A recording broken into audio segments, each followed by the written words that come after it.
আমাদের পরমারাধ্য ছিল গুরুদেব নিত্যলাভ বিষ্ণু বিষ্ণুপাদ অষ্টোত্তরশত শ্রী শ্রী ভক্তিদ্বৈত মাধব শ্রী মহারাজ প্রথমে তেজপুরে শ্রী গৌরী মঠ সংস্থাপন করেন এবং তার আরাধ্য দেব রাধা নয়নমোহনকে গৌরাঙ্গ রাধা নয়নমোহনকে তিনি প্রকাশ করেন তার হৃদয়ের দনকে। আমরা বুঝতে পারি না নয়নমোহন নয়নানন্দ কেন? ভাগবত তো আছে, চৈতন্য চরিতামৃত আছে, চৈতন্য ভাগবত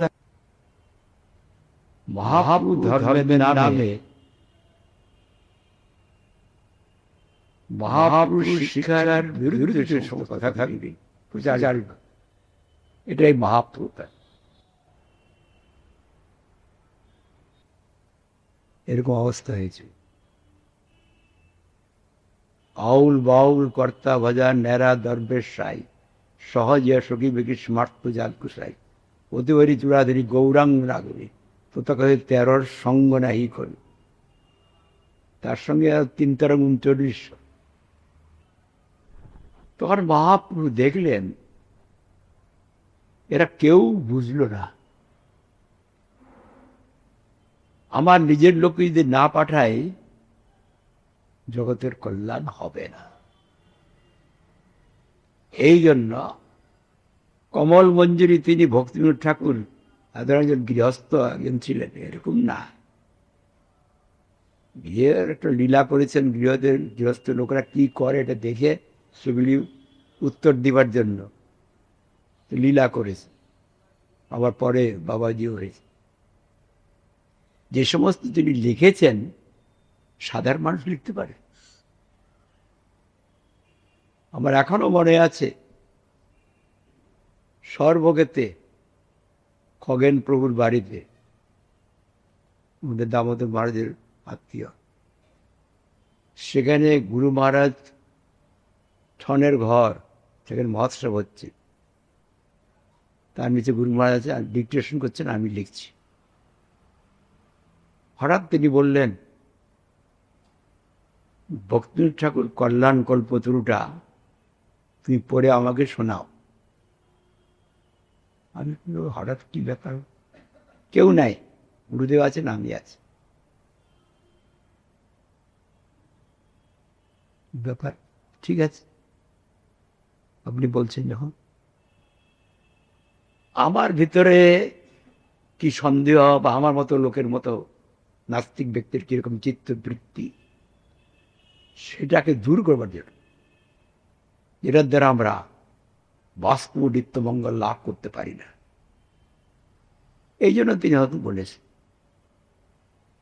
আমি প্রথমে বুঝতে পারিনি, এটা পাঠ করছি, পাঠ করলাম, পাঠ করে পরে অর্ধেকটা পাঠ হয়েছে, তারপরে পাঠ করতে পারছি না, এটা ভিতরে অন্যরকম ভাব এসে গেল। তখন গুরুদেব বললেন রেখে দাও, পাঠ করতে। দেখালেন এই ভক্তিবিনোদ লেখাগুলি এগুলো সাধারণ জড়ীয় শব্দ নয়,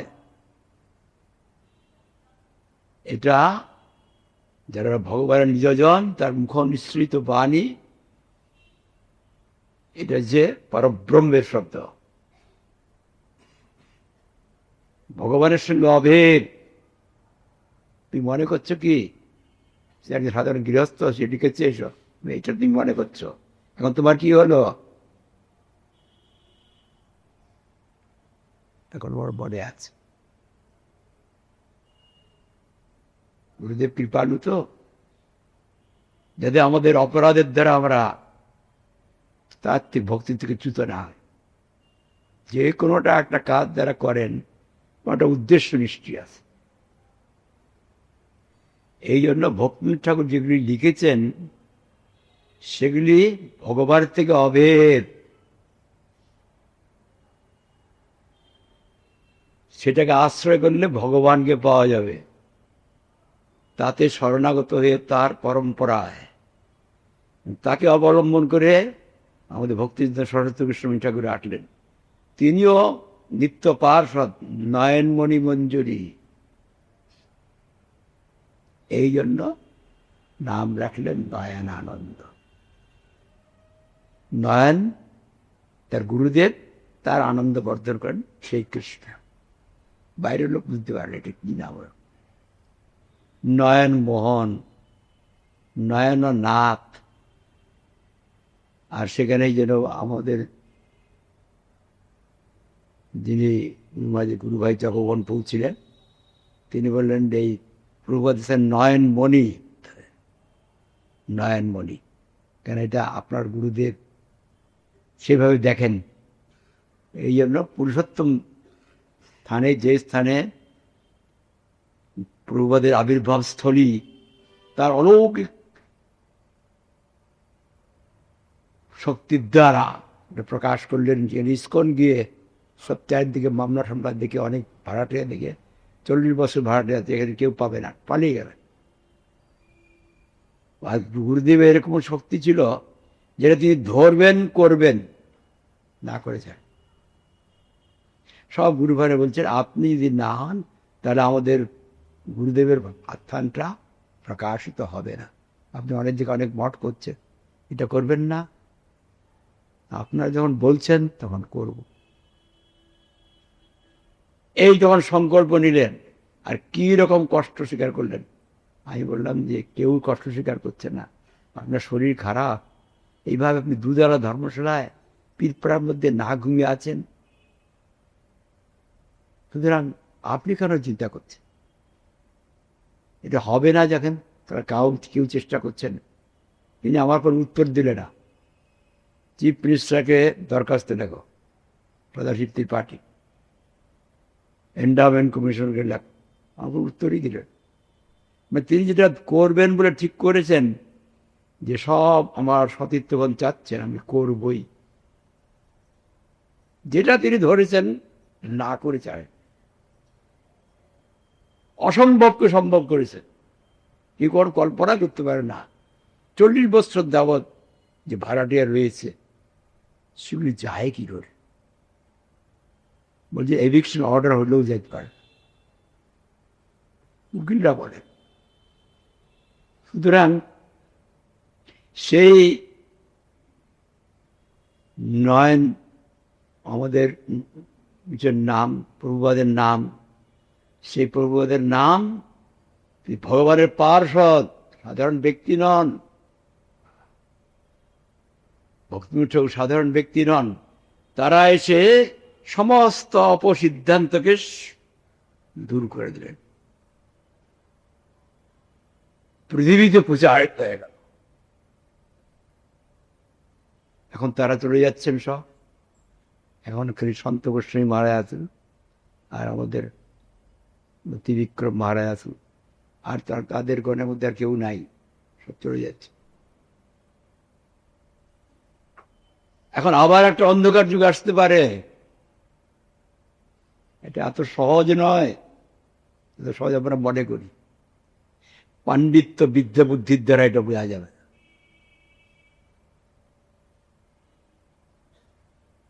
এটা এই জন্য ভক্তিবিনোদ ঠাকুর তার গীতিতেই লিখেছেন, শ্রী রাধাকৃষ্ণ পদকমল মনে, সেখানেই তিনি লিখেছেন, সিদ্ধ দেহ দিয়া বৃন্দাবন মাঝে সেবামৃত কর দান, পিয়াইয়া প্রেম মত্ত করি মনে শুনো নিজ গুণগান। কি বললেন?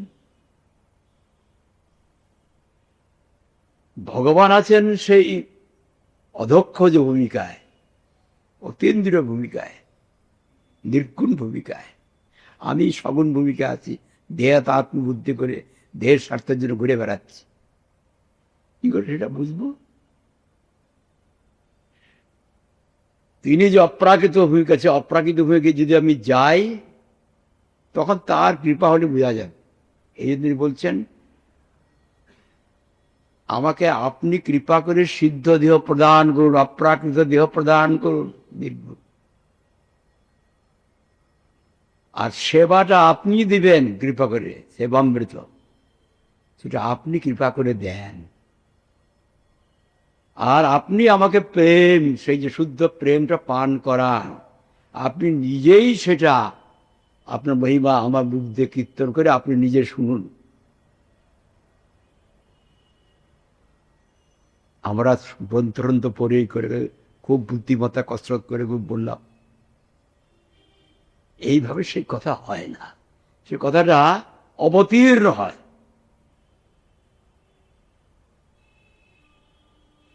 সর্বাগতের হৃদয়েতে প্রকাশ। এখন গুরুদেব, আমরা তো প্রভুপাদকে দেখি নাই, গুরুদেবকে দেখেছি, কিন্তু প্রভুপাদের চেহারার সাদৃশ্য আমাদের গুরুদেবের দেখছি। তার গুরু ভাইরে বলেন, আর গুরুদেব তার আরাধ্য দেবকে এখানে প্রকাশ করেছে। আমি একটা বিগ্রহ প্রতিষ্ঠা করতে পারি কোথাও, তারা তো দাম হবে না। ভগবান নিয়োজন যখন করেন, সেটা সাক্ষাৎ ভগবান প্রতিমা, তখন সাক্ষাৎ ব্রজেন্দ্র নন্দন, সেই ভূমিকায় রয়েছে। এখানে বসে একটু ঝাড়ু দিলে যা ভক্তি হবে, আমি বিরাট একটা মন্দির করলাম খুব টাকা পয়সা দিয়ে, বাইরের লোককে দেখালাম, সেই ভক্তি হবে না। এখানে তিনি তো আরাধ্যদেবকে প্রকাশ করেছেন। আমার দুর্ভাগ্যবশত এখানে তার রাধা নয়নানন্দের পাদ পদ্মে আর তার সৌভাগ্য পাচ্ছি।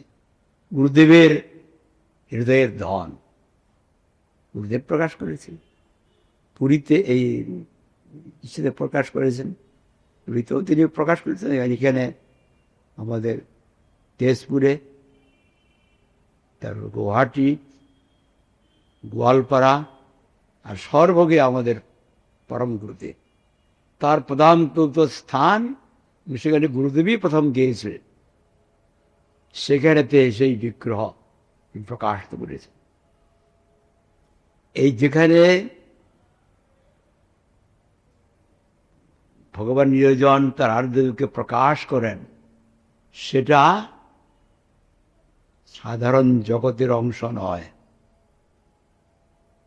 এটা পঞ্চমহাবতের বিকার নয়।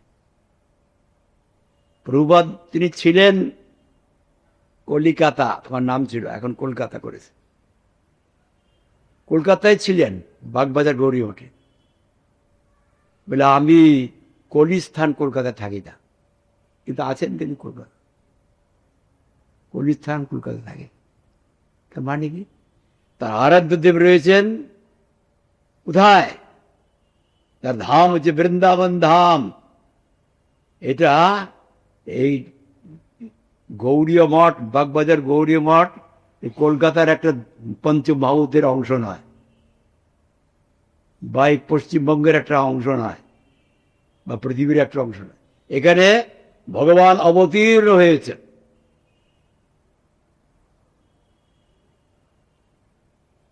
সেইখানে যদি আমরা সেইভাবেতে গুরুদেবেতে প্রপন্ন হই, গুরুদেবের গুরুদেব তার পিছনে আছেন, তার গুরুদেব পিছনে আছেন, ভগবান পিছনে থাকবেন, তখন সেটা অন্যরকম হয়ে যাবে। সেই জন্য আমার দুর্ভাগ্য, প্রতি বছর গুরুদেবের সঙ্গে আসতাম, কিন্তু এখন আসতে পারছি না। কিন্তু এটা আমার দুর্ভাগ্য, আমার অপরাধ। গুরুদেবের প্রাণধন সাধারণ একটা বিগ্রহ না, আমরা একটা জায়গায় মন্দিরে একটা বিগ্রহ করে দিতে পারি, কিন্তু এখানে বসে কিছু যা কিছু করব তার যা মূল্য, আর সেখানে অনেক কিছু করলেও সেই মূল্য নাই। এই জন্য সর্বগত আবার গুরুমাজ সেই সময় ছিলেন, ধর বিগ্রহ প্রতিষ্ঠা হয়, প্রভুপাদ করেন, আর শ্রীধরদেব গোস্বামী মহারাজ তাকে নিয়ে এসছে। তো সেইখানেতে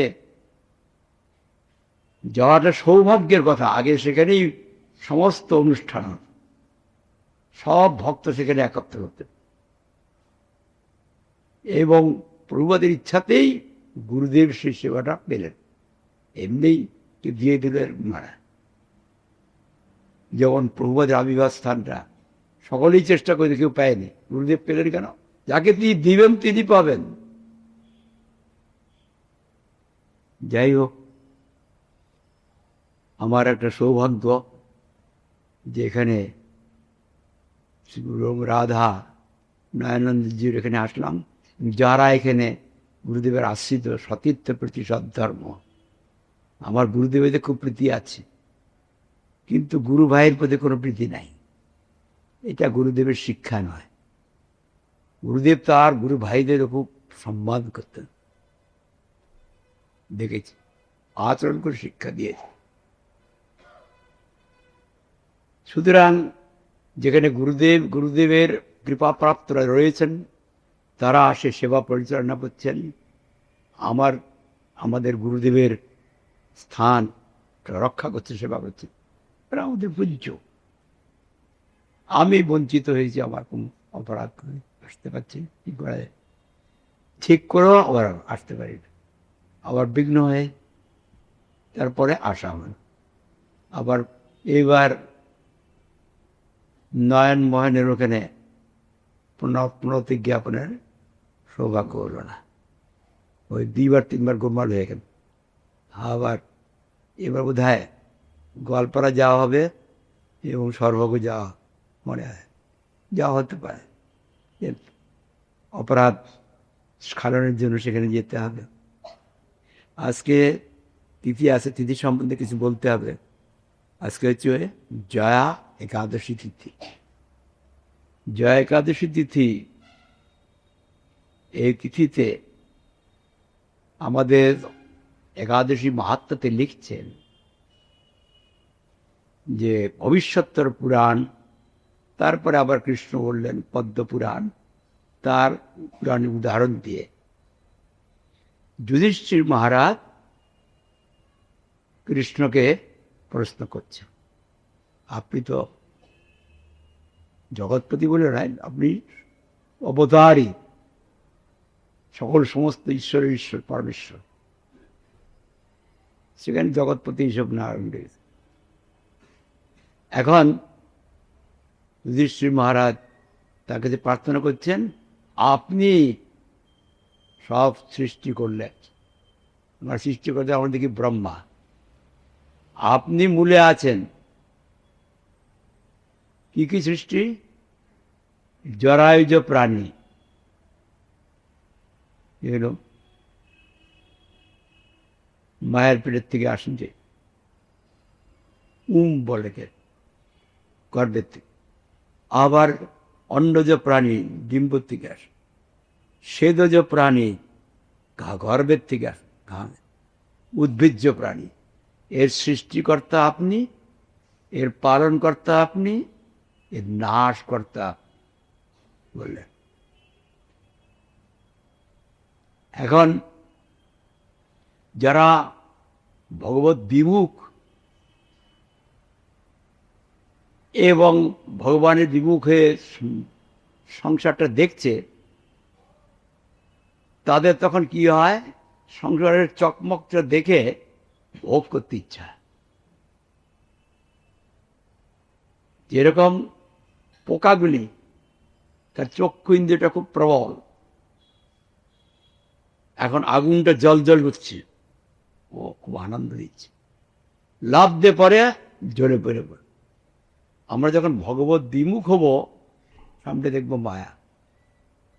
তস্মাদিদং জগৎ অশেষম অসৎস্বরূপম স্বপ্নাবম অস্তদিশন পুরু দুঃখ দুঃখ তদ্ব নিত্য সুবোধ তনাবরান্তে মায়া তদ্বিজ সদীব অবভাতি ব্রহ্মরুক্তি। কেবল এই পৃথিবী না, এই অনন্ত ব্রহ্মাণ্ড যাবে নাশবান, অনিত্য, কোনোটাই থাকবে না, মহাপ্রলয় সব ধ্বংস হয়ে যায়। অশেষম অসৎস্বরূপম, যা আমরা দেখছি স্বপ্নাবম, স্বপ্নের বম। যখন স্বপ্ন দেখে তখন স্বপ্নটাকে স্বপ্ন মনে হয় না। মনের একটা কল্পনাকে স্বপ্ন বলে না। যখন স্বপ্ন দেখে তখন সে মনে করে এটা বাস্তব। স্বপ্নটা ভাঙলে তখন দেখে যে এটা মিথ্যা, তাকে বলে স্বপ্ন। আমি নিজেই জানি, আমি স্বপ্ন এরকম দেখেছি তো। একবার স্বপ্ন দেখছি গুরুদেবের সঙ্গে, কারণ গুরুদেব প্রকট ছিলেন, যা আমি গুরুদেবের সঙ্গে আমি তখন সেক্রেটারি, একটা জায়গায় গেছি প্রচারে, সব গুরু ভাইরা আছেন আর সব সন্ন্যাসী এসব আছেন। এক জায়গায় এসে খুব থাকার ব্যবস্থা করেছে, আমার জন্য একটা কামরা আছে, গুরুদেবের আলাদা সব ব্যবস্থা রয়েছে। আমি সেখানে কামরাতে আমার বিছানার ওখানে ব্যাগটা রেখে, ব্যাগের মধ্যে আমার কাগজপত্র থাকে, আমি বাইরে কাজ করতাম তো, সেক্রেটারি ছিল, আর কিছু টাকা পয়সা আছে। আর দেখতে গেলাম কিরকম ব্যবস্থা করেছে, দেখে ঠিক আছে, ভালোই লাগলো, ঠিক আছে। ফিরে এসে দেখি আমার ব্যাগটা নাই। আরে কি হলো, সর্বনাশ, এখানে তো অনেক দলিলপত্র আছে, গুরুমাসকে কি বলবো, কে নিল? তখন ওই পাশে যারা গুরু ভাই আছে তাদেরকে জিজ্ঞাসা করছে, আমি এখানে ব্যাগটা রেখেছিলাম, আপনি দেখেছেন? তিনি তার উত্তর দিলেন না, কেবল এরকম। আমার এত ভীষণ দুঃখ হলো যে আমার একটা ব্যাগ হারিয়ে গেছে, তাদের সহানুভূতি দিবে। এরকম করে তুলসী দাস, দেরাদুরে তুলসী দাস বলেন না, তার ছেলে সম্বন্ধে, ছেলেটা বিয়ে করবো যেটা পাগল হয়েছে, বিয়ে না করার জন্য বাবা যা কিছু বলে তা আমারও দিকে যে ওরকম, সে যাকে জিজ্ঞাসা করছে এরকম করছে। ভাবলাম কি ব্যাপার, আমার সমস্ত মাথা দিয়ে ঘাম ঝরছে, সর্বনাশ হয়ে গেলাম, কী করবো, আমি দুর্গকে কী বলবো। হঠাৎ ঘুম ভেঙে গেল, তখন দেখি আমি কলকাতা মঠে শুয়ে আছি, কিছুই না, বেঁচে গেলাম, বেঁচে গেলাম। তো এরকম স্বপ্ন যতক্ষণ দেখা যায় ততক্ষণ এটা মিথ্যা মনে হয় না, যখন স্বপ্নটা ভেঙে যায় তখন মিথ্যা হয়, তাকে বলে স্বপ্ন। এই জগতে যা কিছু আমরা দেখছি স্বপ্নের ন্যায়, এখন বাস্তব বলে মনে হচ্ছে, যখন স্বপ্নটা ভেঙে যাবে তখন কিছুই না। স্বপ্নাভম অস্তধীশনম, এখানে যদি বুদ্ধি লাগানো হয় সমস্ত বুদ্ধিটা শেষ হয়ে যাবে। আমরা মনে করি ওরা খুব বুদ্ধিমান, জগতের এই সমস্ত আমাদের যে জাগতিক উন্নতির জন্য আমরা খুব চেষ্টা করছি, এই সমস্ত এটা খুব বড় গাছ, তাদের বুদ্ধি একেবারে শেষ হয়ে গেছে, খতম হয়ে গেছে। ব্রহ্মা তো সময় জগৎ অশেষ অসস্বরূপ, স্বপ্নাপম অস্তধীশরম, পুরো দুঃখ দুঃখ, কিছু তো সুখ হয়, গুরুতর দুঃখ হয়। তো গুরুতর দুঃখের জন্য কেউ চেষ্টা করে নাকি? সবার তো সুখই যায়, কেউ দুঃখ চায়নি। প্রহ্লাদ মহারাজ বলছেন সুখ মন্দিরকং দৈত্যা দেহ জগন দেহরা সর্বত্র অভ্যতে তাদের দুঃখ মজাত্মত। কেউ দুঃখ চায় নাকি? অসুর বালককে কিন্তু বলছেন প্রহ্লাদ মহারাজ, প্রাকৃত ইন্দ্রিয়ের দ্বারা প্রাকৃত বস্তু শব্দ স্পর্শ রূপের গন্ধের স্পর্শতে একটা সুখ হয়, সেই সুখ যেমন দুঃখটা আমরা চাই না, দুঃখ মন্দির দৈত্যা দেহ জগনে দিই না সর্বত্র অভ্যত দৈত্য, যার দুঃখ মজাত্মত, দুঃখটা আমরা চাই না, আপনা আপনি এসে যায়, আসে কিনা? দুঃখ কেউ চায়? কিন্তু আধ্যাত্মিক আদি ভৌতিক তাপ এসে যাচ্ছে। সুখ টপ জাগতিক এই যে সুখগুলি এটা আপনা আপনি আর সেই জাগতিক সুখ বা স্বর্গ সুখেতে দিবার জন্য একাদশী ব্রত নয়, এটা বলবে যেটা বলছি। ওইসব লেখে, ওইসব অনেক কিছু বললো, কৃষ্ণ কথা বলবে, ভক্তি কথা বলে সেটা বলবে, ও স্বর্গে গেল, আবার সেই পিশাচ শরীর পেয়ে থেকে মুক্ত হলো, খুব আরাম করে তার স্ত্রীর সঙ্গে থাকলো, আর এদিকে আবার লিখছে ওইসব। এই জন্য আমাদের পরম গুরুদেব এই জাতীয় মাহাত্ম্যের কথা লিখতে বলেন নাই, আমাদের গুরুদেবও বলেন নাই, আমাদের কোনো গুরু ভাইরা করেছে। সেই জন্য সামনে একটা লিখতে, ভূমিকা একটা লিখতে হলো। ভূমিকা অনেকে পড়ে না ভূমিকা। সেখানে বলছিল এই জন্য স্বপ্নাব অস্ত দীশনম পুরু দুঃখ দুঃখম,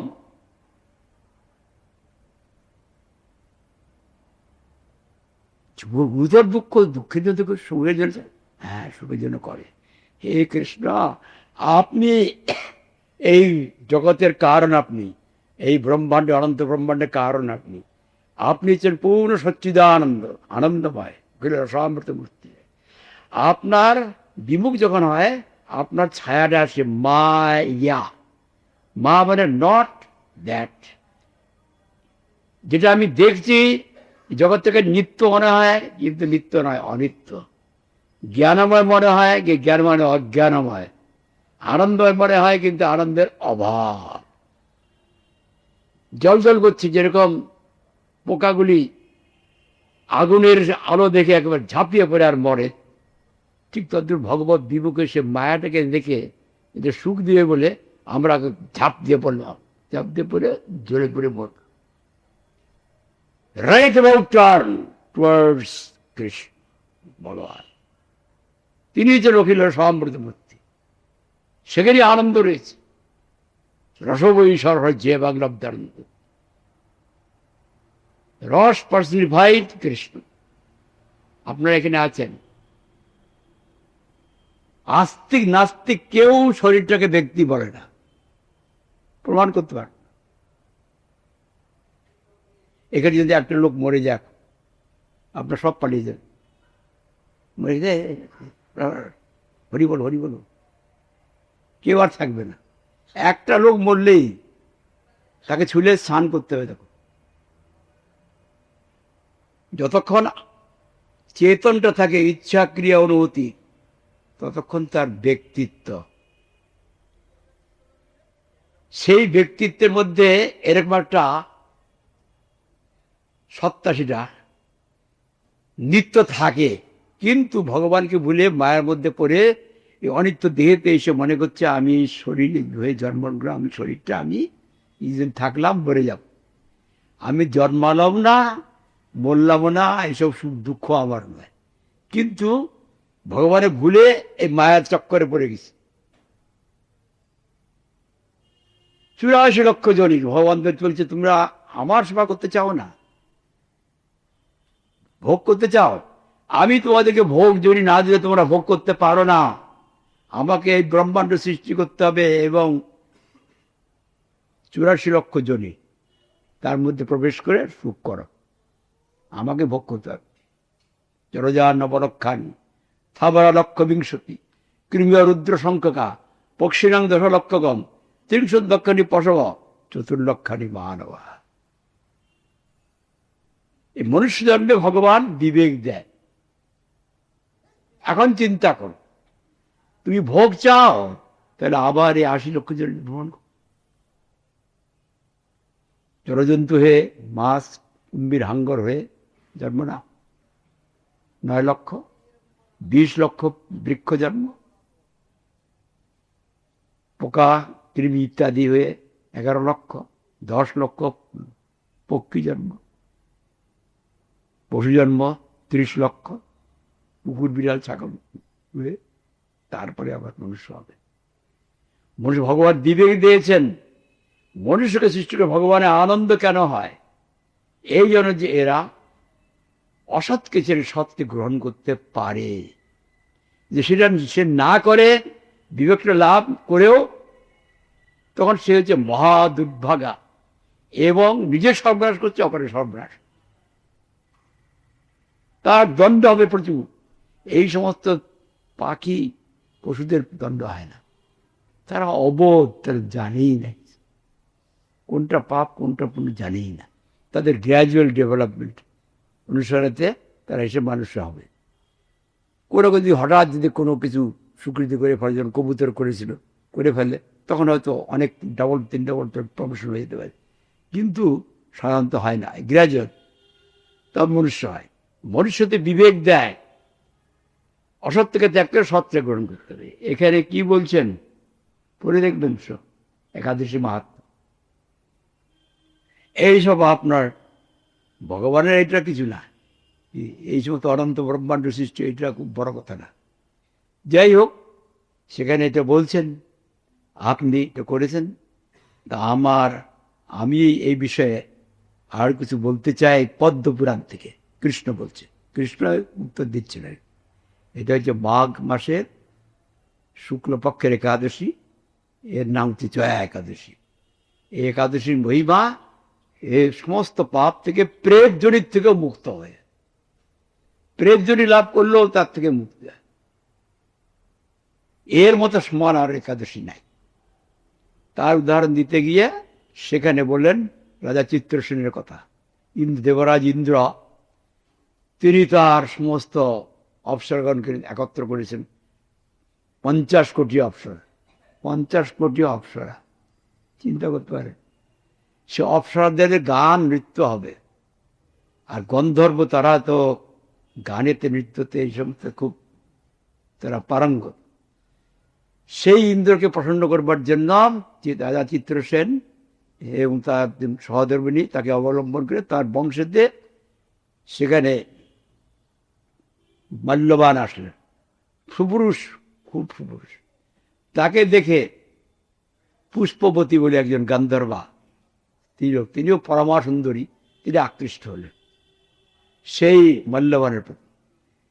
মল্লবান তাকে দেখে আকৃষ্ট হলেন, পরস্পর মধ্যে খুব আকৃষ্ট হয়ে পড়লেন, আর কারো প্রতি প্রবল আসক্তি। এখন তারা চিন্তা করলেন যে আমরা ইন্দ্রকে প্রসন্ন করবার জন্য ওখানে তারা অপ্সরা দিয়ে নৃত্য করছে, আমরাও করি গিয়ে।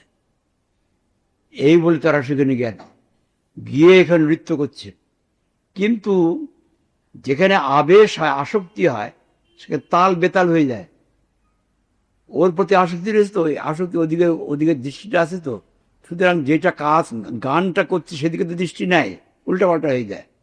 তো উল্টাপাল্টা হয়ে যাচ্ছে। দেবরাজ ইন্দ্র দেখলো আমাকে অপমান করার জন্য এসছে, আমি সকলকে নিবন্ধন করে নিয়ে আসলাম, আর এই সমস্ত করছে। বুঝতে পারলো যে এদের মধ্যে এরকম একটা অদ্ভুত আসক্তি রয়েছে, খারাপ। তখন তিনি ক্রুদ্ধ হলেন, তোরা এই স্বর্গপুরীতে থাকার যোগ্য নয়, তোরা পিশাচিনী হয়ে পৃথিবীতে জন্ম নেয়, আমি তাই চাই না তোদের। সঙ্গে সঙ্গে পিশাচ হয়নি, ফিমেল ফাইন্ড অথবা ডেভিল, পুরুষ, মেল অ্যান্ড ফিমেল, ভাইয়া পিশাচিনী হয়ে গেল। ওই হিমালয় পর্বতে পড়ল। সেই পিশাচিনীর অবস্থাটা কি হয়, তাদের খুব ঠান্ডা লাগলেও ঠান্ডাটাকে থেকে নিজেকে রক্ষা করতে পারে না, খুব পিপাসা লাগলেও খাওয়ার জল পায় না, ক্ষুধা পেলেও খাবার পায় না, সে নানা রকম তাদের ভিতরে অশান্তির খুব বেশি হয়, সবসময় ছটফট করে, মরে না। আবার ভূতনি তার মরে না, খুব কষ্ট পায়। এখন সেখানে তারা কষ্ট পাচ্ছে, খুব কষ্ট হতে দুজনে আছে, দুজনে চিন্তা করছে আমরা কত সুখে ছিলাম, এখন কি আমাদের গতি হলো। এই করে তারা পরস্পর আলোচনা করছে, করে দৈব যোগে একটা অশ্বত্থ বৃক্ষের নিচে অশ্বত্থ বৃক্ষের নিচে, অশ্বত্থ হচ্ছেন পূজ্য ভগবানের বিশেষ অধিষ্ঠান অশ্বত্থ বৃক্ষে আছে। যে অশ্বত্থ বৃক্ষের নিচে যদি কেউ থাকে তার মঙ্গল হয়, তার শুভ হয়, সেটার জন্য বলছে অশ্বত্থ বৃক্ষে। সে জানেন না তারা অশ্বত্থ বৃক্ষের নিচে আছে। আর সেই দিন জয়া একাদশী, তাও জানে না তারা। জয়া একাদশীতে মন খারাপ থাকার ধরুন তারা খাওয়া দাওয়া কিছু করলো না, এমনকি ফলমূলও খেলো না, অন্য কিছু খাওয়া, অন্য প্রাণী হিংসা করা সেসব তাদের রুচি হলো না, মনটা স্থির নাই। এই মন অস্থির থাকার জন্য তার রাত্রিতে তাদের ঘুম হলো না। সুতরাং কি হলো, একাদশী বলতে রাত্রিতে ঘুমাবে না, আর একাদশীতে ঘড়ি দেখলে মুশকিল, সারা রাত্রি হরি কীর্তন করতে হবে, এই নিয়ম। ঘড়ি দেখলাম ওখানে, কিন্তু ওই একাদশী ঠিকভাবে পালন হয়ে গেল। একবার রাত্রিতে কিছু খেলো না, দিন রাত কিছু খেলো না, আর ঘুমালো না, বাস। জয়া একাদশী জানে না তারা, জয়া একাদশীর ফল হয়ে গেল। পরদিন তারা একেবারে সেই দেবজনী, সেই গন্ধর্বজনী লাভ করে। আহ, ওটা দেখ, তাহলে আমার তো গন্ধর্ব হয়ে গেছে। তারপরে শেষে তারা আবার স্বর্গে আসলো, ওরা ইন্দ্রের সঙ্গে দেখা করলেন। বাহ, তোমার দেখতে তো খুব ভালো। কি হয়েছে? যে এরকম কিভাবে হলো সেটা তার কোথার থেকে মাহাত্ম্য শুনেছে। মাহাত্ম্য কোথার থেকে শুনেছে এটাতে লেখে নেই। জয়া একাদশী যারা এরকম অস্থির হয়ে আছে, তারা একাদশী তো গ্রন্থও পড়ে নেই। তো হয়ে গেল কি করে জানলো? যে ভগবান বিষ্ণু ভগবান তা নিয়ে কৃপা করে। বিষ্ণু ভগবান কৃপা করলে তখন আবার গন্ধর্বকে নিয়ে জগতে এইসব সুখের মধ্যে থাকবে নাকি? এটা কি মৃগ নাকি? বলছে কৃষ্ণের, বাসুদেবের কৃপায়, কৃষ্ণের কৃপায় এটা হয়েছে। তাহলে তুমি আমারও পূজ্য হলে। তো কৃষ্ণের কৃপা হওয়াতে পুনরায় গন্ধর্ব দেহ পেল, আর গন্ধর্বকে নিয়ে পরমানন্দে থাকলো। এটা কি হলো? উদ্দেশ্যটা কি হলো? জগতের মধ্যে থাকলো, বিষয়। এটা একাদশী ব্রত নয়। একাদশী ব্রতে প্রথমে দেখবেন 3 প্রকার অধিকারের কথা লেখা আছে। আর সেখানে বলছেন প্রথমে, সেখানে উপবাস কাকে বলে? উপবৃত্তেস্য পাপেভ্য যস্তু বাস গুণেশ উপবাস সবিজ্ঞ সর্বভোগ বিভক্তিত। হরিভক্তি বিলাস লিখছেন। সমস্ত পাপ থেকে নিবৃত্ত হয়ে সমস্ত সদ্গুণের সহিত ভগবানের নিকটে বাস, তাকে বলে উপবাস। সর্বভোগ বিবর্জিত। বেদ নিষিদ্ধ ভোগ তো নিষেধই, বেদ প্রসিদ্ধ যে সমস্ত ভোগ রয়েছে একেবারে সত্যলোক পর্যন্ত। আবিরিঞ্চদ অমঙ্গলম, স্বর্গ তো অমঙ্গল, এমনকি যেখানে ব্রহ্মা থাকেন সেটাও অমঙ্গল।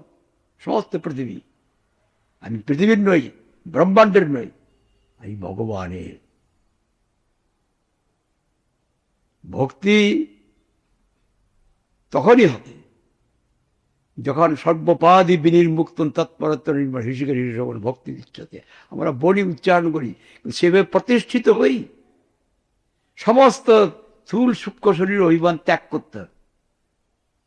কোনো অভিমান থাকলে ভক্তি হবে না। কেবল মুক্ত বলে সন্তুষ্ট হয় নাই, উপাধি বিনির্মুক্তম, নির্মুক্ত বলে সন্তুষ্ট হয় নাই, বিশেষভাবে নির্মুক্ত, তার গন্ধও থাকবে না। আমি স্থূল শরীর সূক্ষ্ম শরীরের কোনো গন্ধ থাকবে না। For the development of physical pleasures, physical enhancement, এসবের জন্য যদি আমরা করি, অথবা মেন্টাল এনহ্যান্সমেন্ট, ইন্টেলেকচুয়াল, এটা কোনো উদ্দেশ্য নয়। এটা দুইটাই হচ্ছে নশ্বর, জড় পদার্থ। আপনি বিশেষ বিচার করেন, সেখানে লেখা আছে, পরে দেখবেন একাদশী মাহাত্ম্যে ভূমিকাতে, যে আমাদের গুরুদেব বুঝাতেন এই শরীরটাও আমার নয়, এটাও ভগবানের অপরা প্রকৃতি জাত। ভূমির আপনল বায়ু খং মন বুদ্ধিজাত অহংকারিত ভিন্না প্রকৃতি অপরায়ম। অপরা পরা মানে শ্রেষ্ঠা, যেটা শ্রেষ্ঠা নয়, জরা প্রকৃতি, ম্যাটেরিয়াল এনার্জি, কৃতি অপ তেজ মরুদ বম মন বুদ্ধি অহংকার। এর থেকে আমরা স্থূল শরীর সূক্ষ্ম শরীর পেয়েছি, মায়ার শরীর। যদি শক্তিটা ভগবানের হয়, তো ভগবানের শক্তি থেকে যেটা হলো এটা কার? ভগবানের শক্তি যেটা হলো সেটা ভগবানের। এই শরীরটার উপর আমার অধিকার নাই। শরীর যদি ভগবানের শক্তির থেকে জাত হলো, ভগবানের অপরা প্রকৃতি, তো অপরা প্রকৃতি যেটা জাত হলো, সেই শরীর ভগবানের জন্য থাকবে। সূক্ষ্ম শরীর মন বুদ্ধি সব ভগবানের জন্য থাকবে, তবে ঠিক হবে। আর আত্মা ভগবানের পরা প্রকৃতি জাত। ইতস্তন্নাং প্রকৃতি বৃদ্ধি পেয়ে পড়া জীবতক মহাবদার জয় জম ধার্য। শরীরের সুখ, মনের সুখ, এই সমস্ত আমরা বলি, এই যে মনের উন্নতি সব বলি।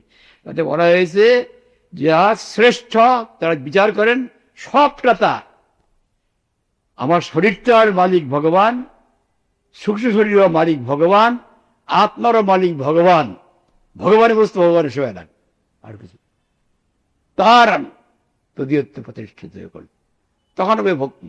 কেবল উপাধি বিনির্মুক্ত হলেই হবে না। জ্ঞানীরা অসোহম অহম ব্রহ্মাস্মি বলে, তার দ্বারা পবিত্র হওয়া যাবে না। আমি ছেড়ে দিলাম জগতের সম্বন্ধ, কিন্তু আমি কে? মঙ্গলময় ভগবানের, তখন আমি মঙ্গলময় হব। সর্বাধি মুক্ত তৎপরত্ব নির্মরণ ও হরি ওং তৎসৎ। সেই তৎবস্তু সেটা হচ্ছে সৎ, যেটা অনিত্য, তার ইন্দ্রিয়গুলি অনিত্য, তার ইন্দ্রিয়কার্য বস্তুগুলি অনিত্য। সব কিছু যদি থাকে তাহলে তৎসৎ, সেটা হচ্ছে ট্রান্সেন্ডেন্টাল। মান্ডেন কোনো বস্তু সৎ হতে পারে, ট্রান্সেন্ডেন্টাল, অপ্রাকৃত। প্রাকৃত ইন্দ্রিয় নশ্বর, যে শরীরটা নশ্বর হয়, প্রাকৃত ইন্দ্রিয়গুলিকে শ্রেষ্ঠ অবিনশ্বর হতে পারে? আমাদের জীবিত অবস্থা নষ্ট হয়ে যায়, চোখে দেখতে পায় না, কানে শুনতে পায় না। এই নশ্বর ইন্দ্রিয়দের যে অনুভব করা যায়, সেটা তো সব প্রাকৃত অনিত্য বস্তু।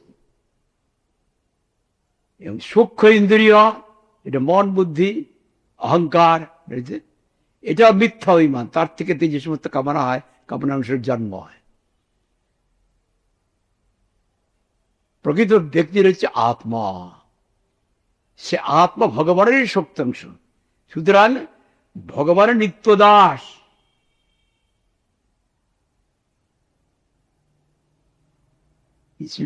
সেই জন্য বলছেন, আমাদের এখানে যেটা লিখেছে পড়তে গেলে এটা দেখা যায়, কৃষ্ণের কথা লেখা আছে। এই কৃষ্ণ, এদিকে আমি কৃষ্ণের পূজা করেছি, বাসুদেব কৃষ্ণের পূজা করেছি। ওই সেই জন্য জয়া একাদশী আমার হয়ে গেছে, আমি জানি না, হঠাৎ হয়ে গেছে। হয়ে যাওয়াতে আমার এরকম হলো, এটা কৃষ্ণ বলছে। আর আমি এখন এই শরীর লাভ করলাম, আমার স্ত্রীও লাভ করলো, এখন আমরা আনন্দে থাকবো। পড়ে দেখবে, उसमें देखना चाहिए। वो हमारे हिंदी में छपाया है कि नहीं, हिंदी में छपा, उसमें देखना चाहिए वो कैसे लिखा है। पहले जो है ना भूमिका, you have to go through that preface. ये तो हम लोग का गुरुजी नहीं बोला, परम गुरुजी नहीं बोला, वो लोग बहुत होशियार है। व्यक्ति को थोड़ा कुछ ईंधन दे देगा जलीय वस्तु भोग के लिए भगवान का नाम पर, उधर वो चला जाए। जिसलिए वेद व्यास मुनि को शांति नहीं मिला। वेद व्यास मुनि स्वयं अपना जीवन देके दिखाया, स्वयं अपना जीवन देके दिखाया। क्या दिखाया? जो दुनिया का आदमी चाहते उसके लिए व्यवस्था दिया, शास्त्र लिखा, 18 पुराण लिखा, वेद विभाग किया, ऋग साम यजुः अथर्व, साधारण व्यक्ति नहीं कर सकता है। महाभारत लिखा, महाभारत अंतर्गत गीता लिखा। सारा पृथ्वी जिनको आदर करते, उनको शांति नहीं मिला। किसलिए? उन्होंने की व्यवस्था दिया, धर्म अर्थ काम। हम लोग रुपया चाहते, रुपया होने से हमारा सुख होगा। शास्त्र प्रण किया अर्थ के लिए। दुनिया का व्यक्ति अर्थ मांगते, मैं अर्थशास्त्र लिखा हूं, जैसे उनका अर्थ मिल जाए। और दुनिया का व्यक्ति अपना कामना पूर्ति में सुख मानते, काम और शास्त्र लिख दिया। दुनिया का भी मरने के बाद स्वर्ग आदि सुख चाहते, धर्मशास्त्र लिखा हूं। अपना गुरु जी नारद गोस्वामी के पास कहते, मैं तो सब मेरा अपना शांति किस लिए दिया होता है। तब नारद गोस्वामी जुगुम शीलम धर्म कृति अनुसार सबर रक्त महान व्यतिक्रम, तो महान न काम किए हो, ये तो बौद्ध जीव का स्वाभाविक रुचि है नाशवान वस्तु के लिए, और उसमें तो शास्त्र लिख के प्रेरणा दे दिया, उनको दुख दिया। अनित्य वस्तु में आवेश आना दिया संसार में घूमने के लिए, माया मुक्ति के लिए व्यवस्था वो और खराब किया। प्रेमानंद व्रत की रास्ता एकदम बंद कर दिया, उनका खत्म कर दिया, एकदम ब्रह्म में लय कर दिया। कृष्ण का महात्म कीर्तन नहीं किया। हाँ, कृष्ण का महात्म कीर्तन किया, कहां पर? गीता में। वो होगा नहीं। गीता में कृष्ण का महात्म कीर्तन किया, कृष्ण प्रीति के लिए नहीं, मुक्ति के लिए। जो मकसद होगा उसमें हमारा दिल चला जाएगा। गीता पर के कौन भक्त भक्ति करने को आता है? बहुत कम आता है। गीता का तात्पर्य अभी समझाया तब हम लोग को समझ में आया, लेकिन ऐसे पढ़ने से तो बहुत आदमी ये जो समस्त पृथ्वी में गीता का प्रभाव है तो बोल देते, किस लिए? वो अपना अपना इच्छा का पूर्ति कर सकता है। लेकिन गीता का शिक्षा वो भागवत है। आखिरी में जब नारद गोस्वामी बोला कि तुम कृष्ण का महात्म कीर्तन नहीं किया, कृष्ण का महात्म कृष्ण प्रीति के लिए करने पड़ेगा। आनंद होता है जैसा हमारा अंदर में अनुसच्चिदानंद है, अनुसच्चिदानंद। इसलिए मैं जिंदा रहने के लिए चाहता हूं, मरने के लिए कोई नहीं चाहता। मैं जानने के लिए चाहता हूं, अज्ञान के जानने के लिए मांग नहीं हो सकता है। मैं आनंद चाहता हूं, आनंद उसको आनंद का अभाव को आनंद के लिए मांग नहीं हो सकता। मैं सच्चिदानंद स्वरूप में अनित्य वस्तु में आवेश हुआ है जो डरता हूं, लेकिन भीतर में मांग है। वही अनुचेतन जब रहते हैं तब उसको देखने से सुख होता है। एक कबूतर को देखने से भी सुख होता है, एक तोता को देखने से भी सुख होता है, एक मैना चिड़िया को देखने से भी सुख होता है। वह कबूतर ऐसा ऐसा करता है ना, जब मर जाएगा तो फेंक के चला जाता, कुछ भी सुख नहीं देता है। अनुचेतन अनुसुख, विभुचेतन विभूसुख। अनुचेतन अनुव्यक्ति, विभुचेतन विभु व्यक्ति।